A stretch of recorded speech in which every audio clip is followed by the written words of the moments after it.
Hello, this is Shawn, and today we're going to focus on how to prepare your home for the market. If you're thinking about going on the market, it's incredibly important to understand how to properly prepare your home.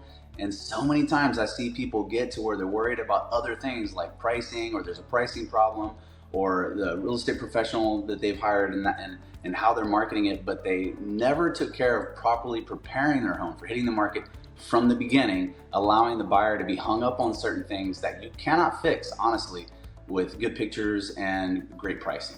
So we have to remove in our preparation certain hangups that the buyer will get stuck on. And here's how to do that. So what we need to think about in terms of preparing is we need to get rid of some of those thoughts that we have to do some major renovations, whether it's old electrical that we might have, because I live in an older ranch style home, for example. Older plumbing, older electrical, an older roof that needs replacement, older HVAC system.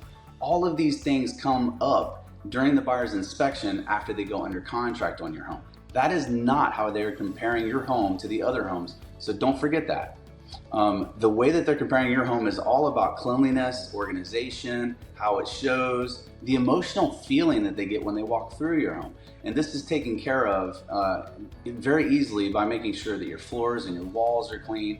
That, by the way, if there's any evidence in the ceiling of, say, past cracks or stains from a water leak that used to be there, that in the seller's mind is it's already fixed and it's not there, the buyer doesn't know that. The moment that they see cracks in the ceiling, this is one of the most common things that we must always avoid and get rid of, or have sheetrock repairs when we see that. And when there has been a repair in the ceiling from the past, and maybe there's a patch and it's obvious that there was a repair somewhere, that's not a repair that was effective. In the buyer's mind, if they see evidence of something that was there that we can now simply disclose in a seller's disclosure that we had a problem with it sometime, we need to make sure that the evidence of that is gone perceptually, because they're judging your house and their fear kicks in and they're worried about either a current water problem or major structural problems, and they're avoiding your home. So we need to get rid of those hangups by doing that. So we need to think in terms of clean floors, clean walls, clean everything. The home is clean, the windows are clean, the front door is clean.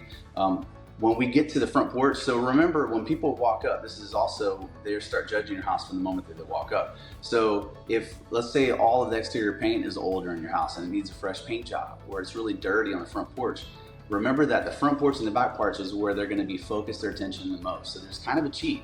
If you come in and you do power washing and get rid of all the dirt on the front porch, and you make sure all the paint's clean, and maybe the railing could use a fresh paint job, but all the walls are good on the hardy plank, right? So this is very common. We can freshen that up, and all of a sudden they feel like the whole exterior is freshly painted because of simply the front porch when they walk up. So the door needs to be freshly stained and painted.